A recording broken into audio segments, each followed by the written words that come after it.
Roaring Lion was born here on TaylorMade and grew up here the whole time, and we ended up consigning him for Jan Nafee of Jan Racing at the September Sale, and was picked out by David Redvers for Qatar Racing.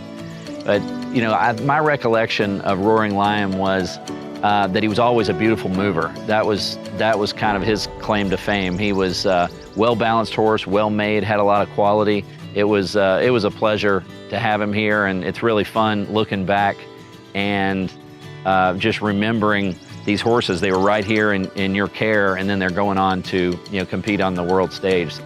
I would describe Roaring Lion as kind of a typical Kitten's Joy. He didn't have overly bulky muscle to him, but he was very well put together. He had good length of neck, good shoulder. Actually disappointed that he didn't bring more money, and I credit David Redvers for finding value, $160,000. He was by Kitten's Joy.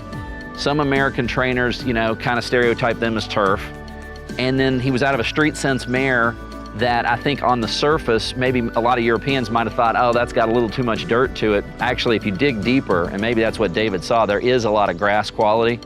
But I think he was kind of one of those tweener horses that if you would have had that exact same physical and he would have been by an American dirt horse, he might have brought twice as much money. That's just kind of my gut feeling.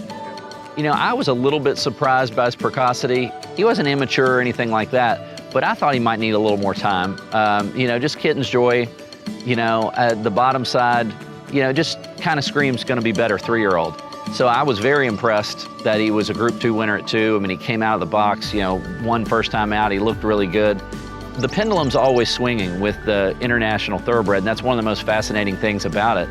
But I think that at the end of the day, everybody knows that, of all the places you can raise and produce a thoroughbred racehorse, Central Kentucky is right at the very top. I mean, that's not to disparage any place else in the world. There's lots of good places, but if you look at just the success we've had here recently, I mean, we've got about a 100-acre patch of land that Ashado was raised on, Speightstown was raised on, Acapulco was raised on, Roaring Lion was raised on, and a lot of other, the list just goes on. And it's a lot of good horsemen around this area, really good land, and great bloodstock, and so that's been going on for a long, long time, and it's going to continue.